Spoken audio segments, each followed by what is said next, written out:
அதிசயங்கள் செய்கிறவர் நம் அருகில் இருக்கிறார்.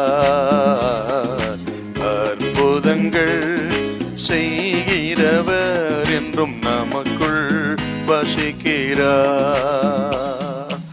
மத்தேயு 4:3-4 அப்பொழுது சோதனைக்காரன் அவரிடத்தில் வந்து, நீர் தேவனுடைய குமாரனேயானால் இந்த கல்லுகள் அப்பங்களாகும்படி சொல்லும் என்றான்.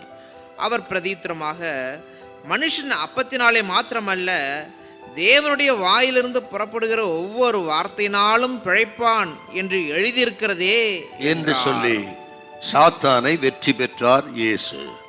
நீர் தேவனுடைய குமாரனேயானால், ஏன் இப்படி சொல்றான்னா, மத்தேயு 3:17 பிதா வாக்குத்தத்தம் பண்ணியிருக்கிறார்.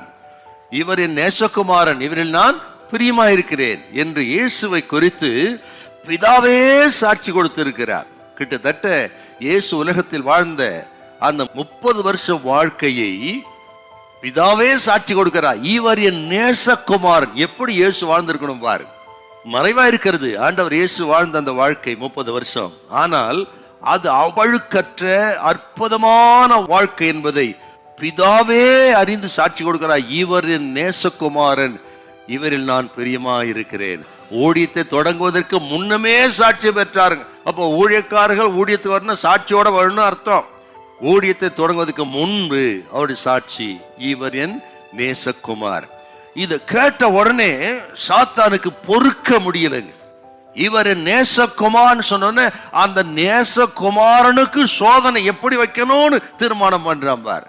அருமையான கர்த்தருடைய பிள்ளைகளே, நம்முடைய வாழ்க்கையில சில நல்ல சாட்சி நமக்கு இருக்கும்.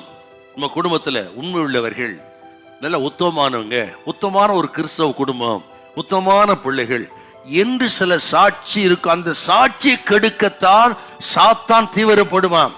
சில சோதனைகள்லாம் எதுக்குன்னா பிள்ளைகளின் சாட்சியை கெடுக்க, குடும்பத்தின் சாட்சியை கெடுத்த. உங்களுக்கு சில கிருபைகள், கிருபா வரங்கள் இருக்கும். அந்த கிருபைகள், கிருபா வரங்களை பார்த்து சகிக்க முடியாத சாத்தான் எப்படியாக அந்த வரங்களை எடுத்து விட வேண்டும், கிருபைகளை எடுத்து விட வேண்டும், உங்களை வெறுமையாக்கி விட வேண்டும் என்று பொறாமையில பல நிலைகளில சாத்தான் உங்களுக்கு போராடுவான், சோதனை வைப்பான். கலங்காதீங்க, பயப்படாதீங்க. தேவ பிள்ளைகள், நம்ம சாட்சினால தான் சாத்தானை தோற்கடிக்கணும். எதனால தோற்கடிக்கிறோமோ இல்லையோ, ஆக நமது சாட்சி உள்ள ஜீவியத்தினாலே உண்மையாய் உத்தமமாய் வாழ்ந்து நல்ல கிறிஸ்தவ குடும்பம், நல்ல ஊழியக்காரர்கள் என்கிற சாட்சியினாலே சாத்தானை நாம் தோற்கடிக்க போகிறோம். உங்க எல்லாரையும் சாட்சியா கர்த்தர் நிறுத்துவாராக. சாட்சினாலே சாத்தானை கர்த்தர் நிர்மலமாக்குவாராக. உங்க குடும்ப சாட்சி கொண்டு அநேகர் கண்களை தேவன் திறப்பார். ஹல்லேலூயா, ஹல்லேலூயா.